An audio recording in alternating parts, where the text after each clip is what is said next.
One, two, three, four.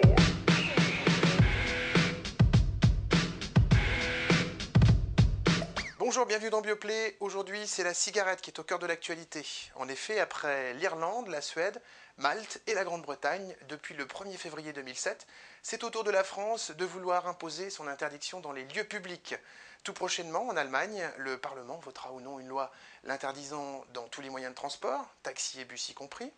Et pour couronner le tout, d'après une étude de Eurobaromètre diffusée en janvier 2006, il semblerait qu'une grande majorité des citoyens de l'Union européenne soient eux aussi contre le fait qu'elle soit consommée dans les lieux publics. Alors, qu'est-ce qu'il en est pour la Suisse? En tout cas, ce sont les Tessinois qui ont pris un peu d'avance, puisque depuis le printemps dernier, ils ont voté une loi l'interdisant dans un premier temps dans les cafés et les restaurants.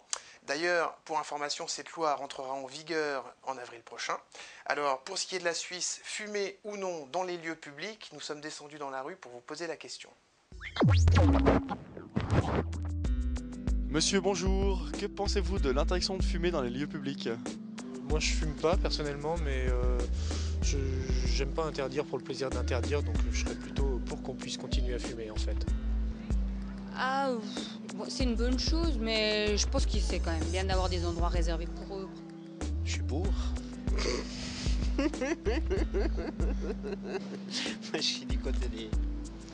Ok. Je trouve que c'est monstre bien. Je suis tout à fait pour en étant fumeuse. Qu'est-ce que j'en pense? D'un côté c'est bien, d'un côté on fait c'est un peu merdique pour les commerçants. Plutôt contre. C'est super, ce serait bien. La liberté des fumeurs, c'est nous qui avalons leur fumée. Bah écoutez, moi je préfère alors sincèrement les endroits où il y a les deux possibilités, à savoir des endroits fumeurs, dans une partie fumeur, une partie non fumeur. Bonjour monsieur, je voulais savoir ce que vous pensiez de l'interdiction de fumer dans les lieux publics. Merci, bon après-midi. Nouveau sujet qui fâche et qui fait peur, ce sont les OGM. Vous comprendrez, les organismes génétiquement modifiés. Alors que de par le monde fleurissent des campagnes visant à éradiquer ce type de biotechnologie, en France, c'est le non moins célèbre José Bové qui en est l'illustre représentant. Il est connu de par le monde grâce à ses actions choc où il intervient sur des champs transgéniques pour dévaster des centaines d'hectares de cultures.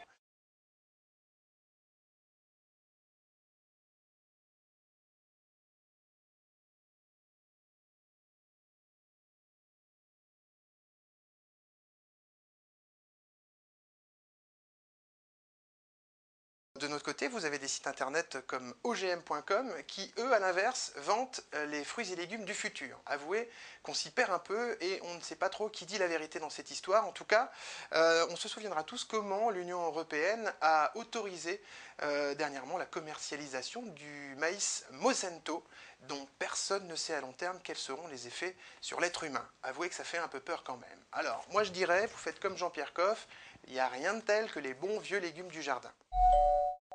Alors que le 77e Salon international de l'automobile, organisé à Genève Palexpo, vient de se terminer, parlons voiture et prévention. Une seule question, pourquoi les conducteurs ivres peuvent-ils encore prendre le volant? C'est une association américaine intitulée Mothers Against Drunk Driving, vous comprendrez les mères contre la conduite en état d'ivresse, qui déplore chaque année plus de 13 000 morts sur les routes américaines.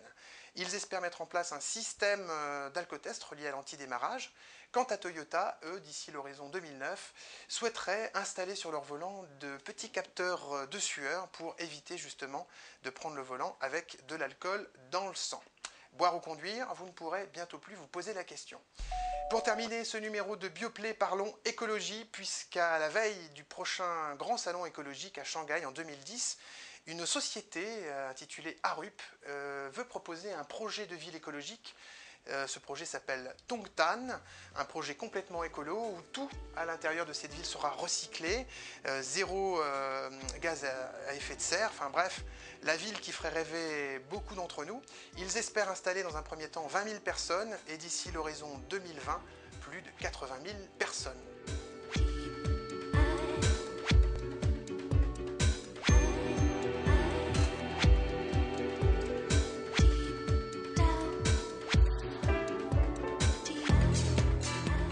Voilà, cette émission se termine. Si vous avez des commentaires ou des questions à poser, c'est très simple. podplay.tv. Je vous rappelle également que vous pouvez télécharger sur tous vos supports digitaux nos émissions. Quant à moi, je vous retrouve tout bientôt. Ciao, ciao.